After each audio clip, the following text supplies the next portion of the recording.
What matters is that you become the man you want other men to be.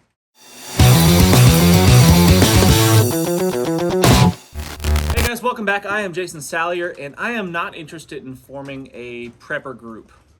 I don't want to spend my weekend setting up LPOPs and every other weekend zeroing in our rifles and pretending to be, some sort of special operations unit behind enemy lines, hunkering down in a fortress of freeze-dried foods. That's not my thing. I don't want to do that.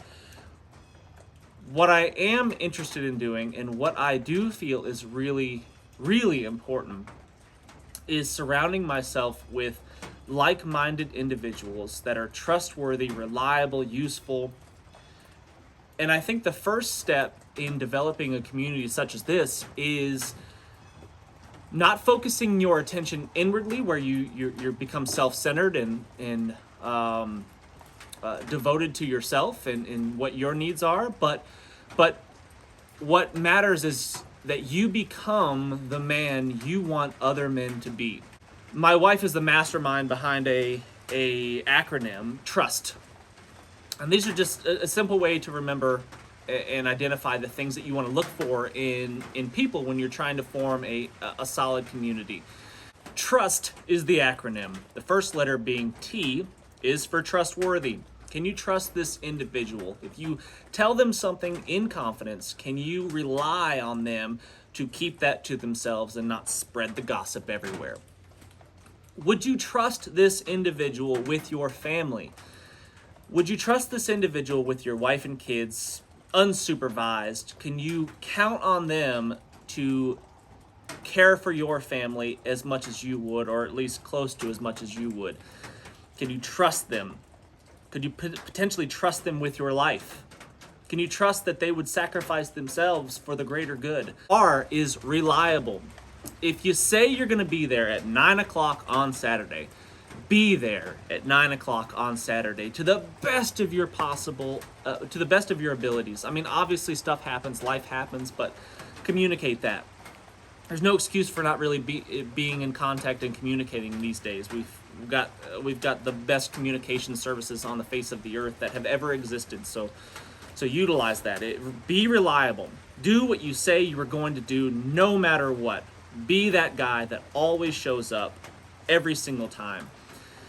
And look for that in the people around you as well. Those are the people that you want to surround yourself with, is reliable individuals. The flaky guys that say, I don't know, maybe I'll be there, maybe I won't be there. Or they say they'll be there and they don't show up. And how many times can you do that before people just stop trusting that you're going to do what you say you're going to do? So be reliable to the best of your ability. The next one is you, and that is useful.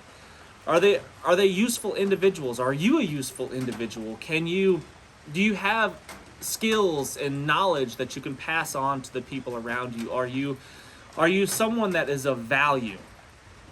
And I don't know. Maybe so. Maybe the skills that you have are useful in lots of situations. Maybe you've only focused on one thing your entire life, and that's all you know how to do.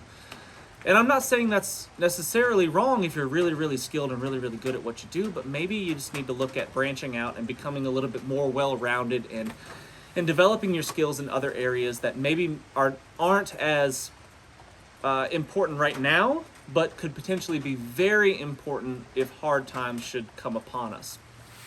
What are those hard times? I don't know. We're not getting into that right now, but who knows what the hard times could look like. It's inevitable that hard times will come. The hard times will probably pass, and then they will come back again. It's a cycle of life. That's the way it works, regardless of where you live. So is that going to happen in the next couple years? I don't know. Are the bombs going to fall out of the sky tomorrow? I don't know. Nobody really knows for sure. S is for suitable. Do you possess similar values and beliefs as the people in this community that you're trying to form? If you don't, it's just going to cause heartaches and problems. In your close-knit, I'm talking about close-knit community. I'm not talking about everyone in the county. I'm not talking about everybody even in your town or whatever. I'm talking about your close group of individuals. The 3, 4, 5 individuals in this close group. that you want to develop this relationship with? Do they already possess the similar values and beliefs that you have? Believe the same things that you believe? Are you all Christians? Do you all place a high value on that? Do you all place a high value on family first? And those things are important, because while you may want to be evangelical and reach out and try to help as many people as you can, and you think that your values and belief systems are the right way to go about it,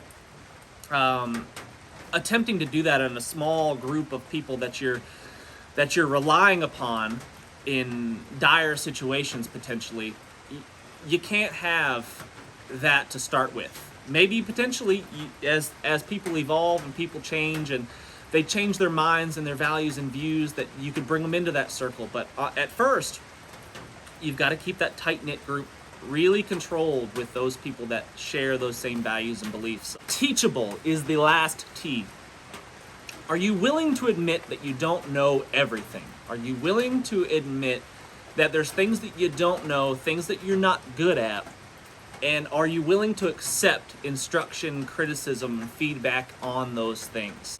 If you've got a know-it-all that knows everything about everything and you can't be wrong, that person's going to be difficult to deal with.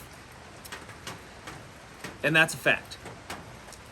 So as an individual trying to improve yourself, trying to be the man that you want others to be willing to admit that you don't know everything. Show up for the class that you're not confident on. Don't be afraid to raise your hand and ask a question, assuming that everybody knows the thing and you don't.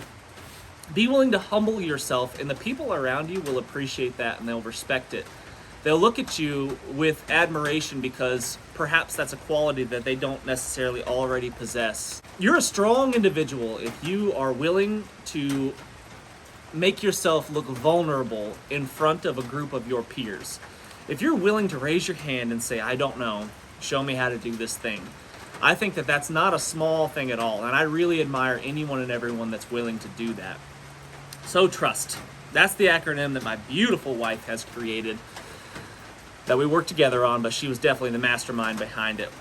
Those are the types of people that you want in your tight-knit group of people that you can really count on when the chips are down.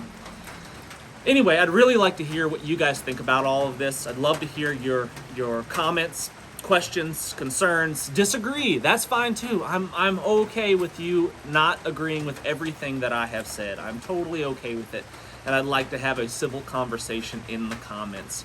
I'd be really grateful for those. So anyway, thanks so much for watching, guys. Thumbs up, subscribe if you haven't done so already. And I cannot wait to see you on the next one.